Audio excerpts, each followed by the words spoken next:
UPI ટ્રાન્ઝેક્શનમાં આવ્યા નવા નિયમો, તમારા પૈસાના લેવડ દેવડ પર થશે સીધી અસર. નમસ્કાર, આપ જોઈ રહ્યા છો સરદાર ગુર્જરી ડિજિટલ. આરબીઆઈ અને એનપીસીઆઈ દ્વારા 2025 થી કેટલીક નવી ગાઈડલાઇન્સ લાગુ કરવામાં આવી છે. સૌથી મોટો ફેરફાર છે કે હવે 500 રૂપિયાથી વધુના ટ્રાન્ઝેક્શન માટે બાયોમેટ્રિક ચેક અથવા વેરિફિકેશન આવશ્યક થશે, ખાસ કરીને ફ્રોડ અટકાવવાના હેતુથી. સાથે સાથે નોન એક્ટિવ યુપીઆઈ આઈડી જો 1 વર્ષથી વધુ સમય સુધી ઉપયોગમાં નથી તો તે આપમેળે ડીએક્ટિવ થશે.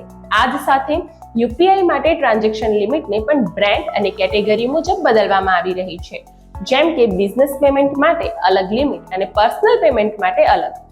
વધુમાં હવે યુપીઆઈ પેન્શન ઇન્સ્યોરન્સ અને મ્યુચ્યુઅલ ફંડ માટે પણ સબસ્ક્રિપ્શન મોડેલમાં સુવિધા આપશે, જેનાથી ઓટો પેમેન્ટ સરળ બનશે.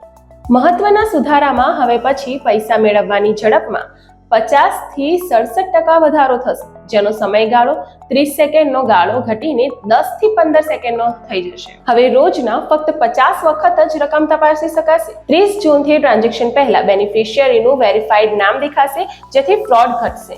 સુરક્ષાની વધુ સુનિશ્ચિતતા માટે હવેથી ફક્ત વેરીફાઈડ આઈડીનું જ ટ્રાન્ઝેક્શન મંજૂર થશે.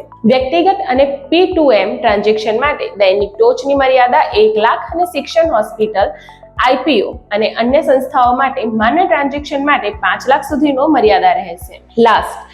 એપીઆઈના ઉપયોગ પર અમુક નિયંત્રણો 1 ઓગસ્ટથી લાગુ થશે, જેમ કે balance check, status check, list account પર 50 પ્રતિદિનની મર્યાદા લાગુ કરાઈ છે. હવે મારો તમને સવાલ એ છે કે તમે પૈસા ટ્રાન્સફર કરવા માટે રોકડ પસંદ કરશો કે ડિજિટલ? એ અમને કમેન્ટમાં જરૂર જણાવો અને આવી જ ઇન્ફોર્મેટિવ રીલ્સ માટે જોતા રહો સરદાર ગુર્જરી ડિજિટલ.